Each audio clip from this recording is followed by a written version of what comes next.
Hi, my name is Sean Oshman and I'm in the fall semester of 2023 at Texas Tech University, talking about the 18 structures of the human eye. The human eye can be categorized into two segments or two parts of it. Like here, this would be the anterior segments and this is the posterior segment, so the back of the eye. And I also have this beautiful eyeball here. I see you. Okay, and let's start off with a choke. What do you call a fish with no eyes? It's easy. Fish. No eyes, right? Okay, let's start with the front of the eye, the anterior segment, and I'm going to pop this eyeball open. It's not that easy, apparently. There we go. Okay, the front part of the eye is the cornea, which is a lens. It's actually a little bit thinner in the middle than it is on the outside, and it's clear, fibrous tissue. Clear because light has to go through, so there are no blood vessels, and it gets nutrients and oxygen by the liquid that's behind it called the aqueous. Then behind the cornea we have this, what I just mentioned, the aqueous, which is a clear fluid, and it circles in and out of the eye and goes through the goes around the iris and to the pupil and brings oxygen and nutrients to the structures of the eye.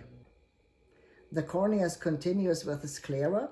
The sclera is another fibrous connective tissue that surrounds the eye, and that's what we see as the white of the eye. And then all of these, the cornea and the sclera, or the front of the eye, are covered by the conjunctiva, which is a mucous membrane that protects the front structures of the eye, and its continuous lines also the inside of the eyelids. Good. Then behind the cornea we have the iris. The iris has the pigmented part that gives our eyes the color, and it has to be pigmented so light cannot go into it. And then we have the hole in the middle, which is the pupil. So the pupil is like the black hole, your own personal black hole, because no light will get reflected out of it, only goes into it and get absorbed. And the iris functions like the shutter of a camera. It can make the pupil smaller or bigger depending on how much light needs to go in. So if the light is dim, the pupil will be bigger, and if the light is bright, the pupil will be smaller. Around the iris is the canal of Schlemm, named after Friedrich Schlemm, a German anatomist who discovered the structure in 1830. It's basically a vascular tissue, a vessel that goes around the cornea, and it drains the aqueous humor from the eye to maintain correct pressure in the eye, and just drains it into like the rest of the body. The next structure is the lens, which is right behind it. The lens looks like a typical lens that you have in a camera also. So it's thicker in the middle and thinner on the margins. And it also does part of the refraction of the light that comes in. And what refraction is, we're going to talk about in just a few minutes. It is clear also, and sits right behind the iris. It is surrounded by the ciliary body, which has fibers connecting it to the lens, so-called suspensory ligament.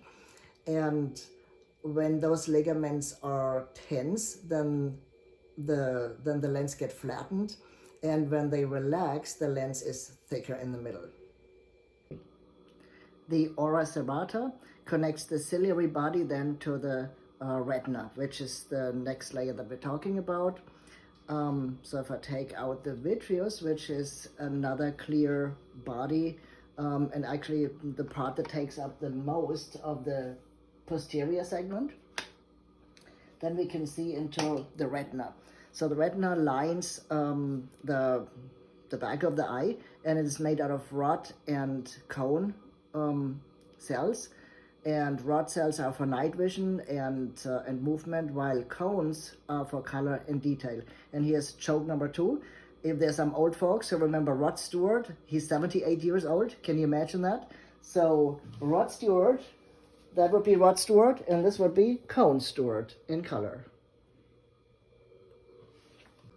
Within the retina, we will find the fovea centralis, which is this yellow kind of oval spot here that is mostly made out of cone cells, and is also the spot where we have the most detailed and precise vision.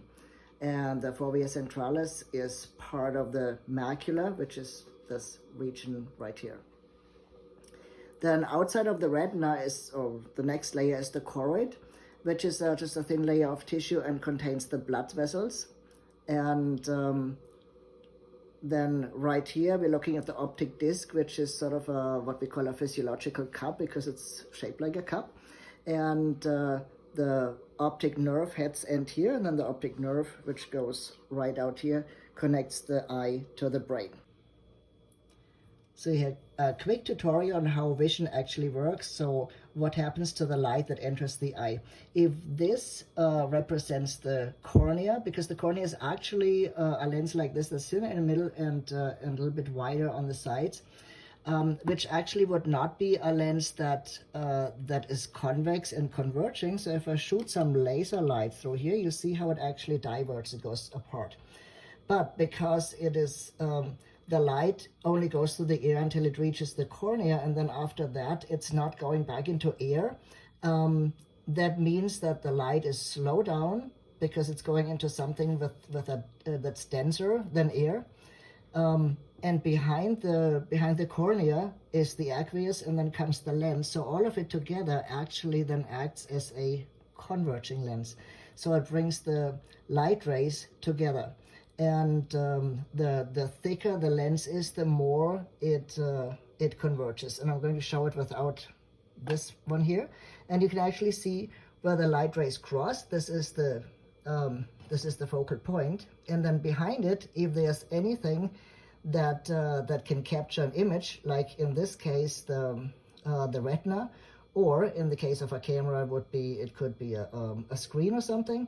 And that is the reason why the picture is then upside down and inverted, because let's say if this is the right side of something and the left side of something that reflects light rays, then these light rays cross, and then of course the right side would be the left and the left side would be the right, up will be down and down will be up. So that's what it looks like, what's happening in the eye.